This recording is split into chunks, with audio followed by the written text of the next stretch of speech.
Fala galera, professor Meirelles, sejam bem-vindos, curta o vídeo, que hoje nós vamos falar sobre a Europa. A Europa no século XIX estava um caos, mas a gente precisa entender o contexto que estava acontecendo naquele período. Se a gente pegar no século XVII, nós vamos ter a Revolução Inglesa de caráter liberal, que acabava com o absolutismo, e começava-se a se ter uma ideia diferente de um rei que mandava sozinho simplesmente. Ok. Posteriormente, o que fica mais marcado na mente das pessoas foi a Revolução Francesa. Essa rompeu completamente. A Revolução Inglesa, sendo a primeira, ela trouxe um grande choque, porque cabeça de rei é para ser coroada. E a cabeça do rei foi cortada. Tanto que quando ela foi cortada, com silêncio geral, isso nunca tinha acontecido. Isso também aconteceu na Revolução Francesa, já no século XVIII. Uma coisa que as pessoas caem muito é confundir que todas as revoluções liberais aconteceram no século XVIII. Detalhe que a inglesa foi no século XVII. Ponto. Dentro dessa lógica, vamos pegar a Revolução Francesa, que também queria romper, tirar essa hegemonia do rei e do clero, enquanto o resto da população estava fora. Rolou toda essa confusão, que é um assunto para um próximo vídeo. Rolou toda essa confusão, o rei também foi decapitado e mudou-se toda a Constituição. A partir daí, vai surgir um camaradinha chamado Napoleão.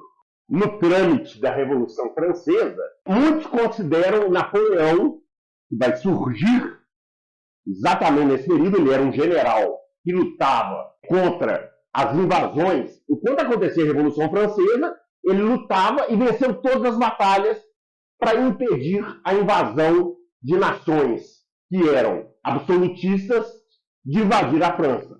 Ok. Então, esse camaradinha chamado Napoleão, ele vai criar um império francês. A partir do momento que ele entra no poder, ele se autocoroa. Falou, não, eu não preciso de ninguém para me coroar, não. Eu me coroo. Pronto. Isso é só para mostrar que um nanico desse tamanhozinho assim conseguia muito mais do que a gente imaginava. O cara era casca grossa. Dentro dessa lógica, vai se criar então um império francês. Napoleão vai começar a dominar outros territórios dentro da Europa e derrubar monarquias. Isso aí vai acontecer muito. A única monarquia que ele não conseguiu dominar foi a inglesa, por causa do mar. E quem mandava no mar era a Inglaterra. Ele até que tentou, mas no mar ele perdeu. Aí a forma que ele conseguia era fazer um bloqueio chamado bloqueio continental, em 1808, aonde barrava o comércio inglês. Duas nações vão desobedecer. Portugal e Rússia desobedeceram. Rússia a gente sabe. O rei, apoiado pela Inglaterra, casca aqui para o Brasil. A Rússia, Napoleão vai tentar tomá-la. De 600 mil homens, vai voltar entre 60 mil a menos de 60 mil. Ou seja, 10% para menos. Para se ter uma ideia. Mas isso bastou para que Napoleão causasse uma confusão dentro da Europa. O que vai acontecer? Essas nações vão se unir, Napoleão vai perder a guerra, vai ser deposto, vai tentar voltar, que é chamado governo dos 100 dias, vai cair de novo, e aí a gente começa a conversa, que é o Congresso de Viena, e vai ter também uma outra chamada Santa Aliança. Vai ter a Rússia, a Prússia, e por aí vai, a Áustria. O Congresso de Viena são as monarquias, encabeçadas principalmente pela Inglaterra, que desejavam o quê? A volta do conservadorismo e a volta dos territórios que as monarquias haviam perdido, inclusive a recuperação do trono. Então, dentro dessa lógica, e nós estamos falando a partir de 1815, nesse período aí, as monarquias vão se unir para tentar evitar que novos Napoleões e novas revoluções francesas viessem a surgir. Inclusive, vão criar uma polícia, com aspas, uma polícia que vai olhar o que está acontecendo na Europa nesse momento. Então, o Congresso de Viena é muito ligado ao que Napoleão fez. E é muito ligado ao que aconteceu na Revolução Francesa. Porque a gente está falando de Napoleão e está falando da Santa Aliança. A Santa Aliança foi, vamos dizer assim, uma forma de se consertar o que Napoleão fez na Europa. Beleza, galera? Então, sobre a Santa Aliança, que também tinha o mesmo propósito, e o Congresso de Viena, a gente vê que a Europa no século XIX já começa chacoalhando, né? Então, isso é bom de se lembrar e não decorar jamais. Tentar compreender o que está acontecendo nesse momento. Então, é isso que eu estou tentando passar. A Santa Aliança e o Congresso de Viena foram formas que se tentou retroagir as monarquias, o conservadorismo, para consertar aquilo que Napoleão havia feito antes. Ele tinha derrubado todas as monarquias e tomado os territórios. Isso foi o Congresso de Viena. Para você que está me assistindo aí, curte, comente, compartilhe. Clica no sininho aí para receber notificação, porque vai ter muito vídeo, uma forma leve e sem decoreba. Então vem comigo. E para falar sobre a Revolução Liberal do Porto, a gente tem que lembrar sempre de Napoleão. Porque o rei Dom João VI, ele vem para o Brasil para fugir de Napoleão. Então, os portugueses que lá ficaram, eles passam a ser governados por britânicos, não por portugueses. Só que eles acreditavam que isso duraria um pouco tempo. E nesse momento em que o rei Dom João VI está no Brasil, grandes mudanças vão acontecer aqui no Brasil, que muita gente chama de inversão colonial. Se o rei está na colônia, as ordens saem da colônia para aonde era o reino, em Portugal. Isso vai causar insatisfação. Ele vai ficando, vai ficando. Inclusive, no Congresso de Viena, Portugal foi impedido de participar pelo fato de que não existia um rei para poder participar da reunião juntamente com os demais. A insatisfação só vai crescendo. O que se faz?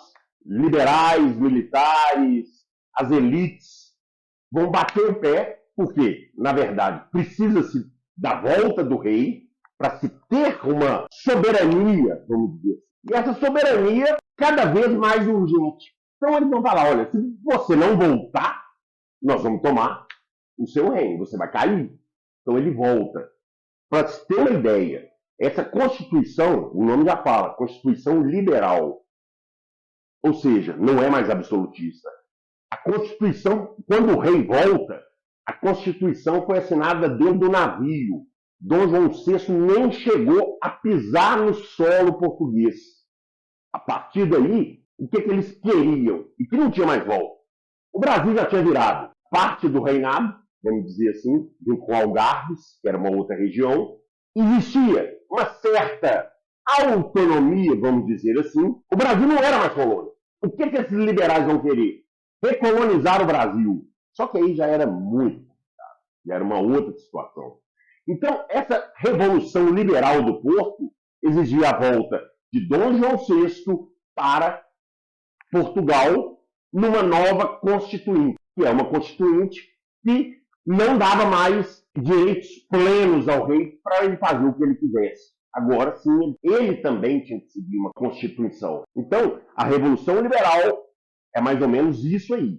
Olha, agora, para falar sobre a Revolução de 1830, eu estou falando da França. Passado o Congresso de Viena, ou seja, se retorna aos moldes absolutistas, a dinastia Bourbon na França retorna ao trono. Só que, com a chegada do ano de 1830 e de Carlos X vai ser o rei que vai implantar cada vez mais um absolutismo cada vez mais forte. Vamos lembrar que a França já tinha passado por uma Revolução Francesa, já tinha passado por Napoleão Bonaparte e jamais ia aceitar a volta de uma dinastia que trouxesse o absolutismo. Com isso, o povo sai à rua. Vai ser no mês de julho e que nós vamos chamar de Três Gloriosas. Vai ser no dia 27, 28 e 29 de julho. O pau vai comer ali na França. Obviamente que é necessário o apoio popular. Com isso, vai se depor Carlos X. Nós vamos ter dois quadros. Um de Hippolyte Leconte e o outro de Delacroix. Esses dois quadros vão ser emblemáticos para mostrar a Revolução de 1830. E o povo às ruas. Só que, na verdade, essa Revolução de 1830 ela tinha um caráter liberal e o rei que vai assumir o poder e assume o chamado rei burguês, ou rei cidadão, que é o Luís Filipe I. Esse rei, ele sim, ele vai seguir as normas do liberalismo, principalmente apoiando as grandes elites. O povo que participou na rua, obviamente que foi rechaçado desse processo, mas que a Constituição liberal, em termos de absolutismo, vai se extinguir e, obviamente, que, sendo assim, banqueiros, grandes proprietários, enfim, as elites econômicas vão sair com uma grande vantagem tendo Luís Filipe no poder. A partir daí, a Revolução de 1830 ela vai ficar marcada porque teve participação popular, houve uma mudança e uma queda do absolutismo trazida novamente pelo Congresso de Viena e agora a Constituição ao que era antes. Ou seja, independente de ser rei ou não, uma nova Constituição com maiores liberdades passam a surgir. Lembrando que foi com o apoio do povo, mas não para o povo. Então, essa é a Revolução de 1830. Obviamente, esses ideais vão afetar Portugal, os Países Baixos, a Bélgica. Não existia Alemanha nem Itália, mas existia estados italianos e estados alemães. Cidades-estados, vamos dizer assim, regiões. Esses ideais vão chegar até outros países. Então, vem comigo. Sobre a Revolução Grega, o que acontece? Tudo começa quando Constantinopla, que era o último reduto do Império Romano, cai, tomado pelos otomanos. A Grécia, que ali perto estava, também foi dominada pelos turcos otomanos. Nesse período, a Grécia ficou sofrendo o domínio desses turcos otomanos e não tinha o que se fazer. Até então, tudo certo. Só que os gregos queriam sua independência. Quando se deu em 1822, eles falaram, não, chega, vamos começar a buscar nossa liberdade. Obviamente que essa guerra vai até 1829. É válido salientar que a Grécia ela não conseguiu sozinha. Ela teve apoio da França, da Rússia, teve até o período do romantismo. Então, teve até um poeta chamado Lord Byron que participou da guerra da Grécia para sua independência. E a Grécia estava embutida com os ideais da Revolução Francesa, do nacionalismo que estava forte no século XIX. Então, dessa maneira, a Grécia vai conseguir a sua independência. Agora, uma curiosidade é bom deixar aqui. Após a independência, em vez da Grécia se tornar uma república, ela se torna uma monarquia. Então, fica a dica aqui. E continua comigo. Vamos lá. Agora, já a Revolução Primavera dos Povos, a Revolução de 1848, ela vai atingir tanto a Europa ocidental quanto oriental. Quais os motivos? Melhoria de vida, o absolutismo, que já não fazia sentido, eles não viam mais sentido, e uma falta de representatividade da classe média. Isso vai atingir tanto a França quanto outros territórios. Ou seja, esses ideais eles vão conseguir se disseminar por uma boa parte na Europa. É válido salientar que, na França, o rei, até então, que era chamado rei cidadão, rei liberal, rei Luís Filipe I, ele atendia as classes da elite, mas deixava de lado as outras classes. Então, misturava-se socialistas, liberais, republicanos, resumindo, a massa. Ela vai querer também ter a sua participação, que ela também não tinha participação política e muito menos econômica. Isso vai se espalhar. Então, nesse primeiro ponto, é bom a gente lembrar que a França, novamente, está importando ideias e soluções ao longo da Europa, em vários países. E dessa maneira, esses territórios, eles não vão atingir todo o território. Por exemplo, não vai chegar na Inglaterra, não vai chegar na Rússia, não vai chegar em Portugal, mas vai conseguir abarcar uma grande parcela de países importantes dentro da Europa neste momento. Então, é válido salientar que o absolutismo ele persistia, mas já encontrava severas e duras críticas em cima disso. Agora, para continuar e para falar mais sobre isso vai ser num próximo vídeo. A Comuna de Paris acontece em 1871. E o século XIX, vou ressaltar novamente, é o século dos nacionalismos. Portanto, o que houve? A França perdeu uma guerra para a Prússia e a perda dessa guerra levou a França a pagar pesados impostos à Prússia. Mas de onde vinham esses impostos? Dos trabalhadores. E aí houve uma grande insatisfação e uma tomada de poder. Durante 40 dias, nós vamos ter um governo de origem socialista, aonde os ideais de igualdade econômica, igualdade política, vai ser colocado mais à prática, mas vai durar só 40 dias. Por quê? Porque eles vão impor uma série de medidas e, obviamente, posteriormente vai ser derrubada.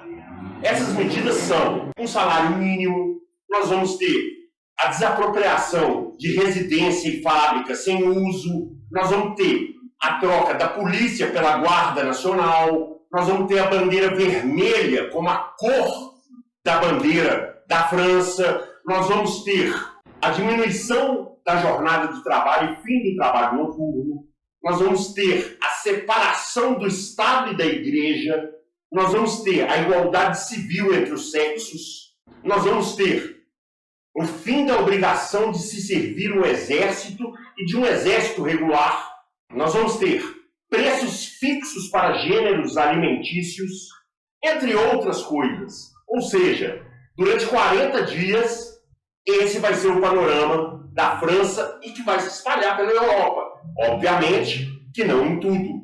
Isso, inclusive, vai movimentar o ideal socialista que, posteriormente, a Europa vai vivenciar com mais força. Já está vivenciando, principalmente com o jovem Karl Marx e com Engels. Além de outros, né? Nós vamos ter dois tipos de socialismo, o utópico e o científico. Mas uma coisa fica, assim, claríssima. A Europa está passando por transformações profundas, que inclusive vai fazer com que muitos imigrem para outros países, que inclusive para o Brasil. Então, beleza. Vem comigo que no caminho eu te ensino. E para você que está me assistindo, curta, comente, compartilhe, indique para seus amigos, para sua família. Até a próxima!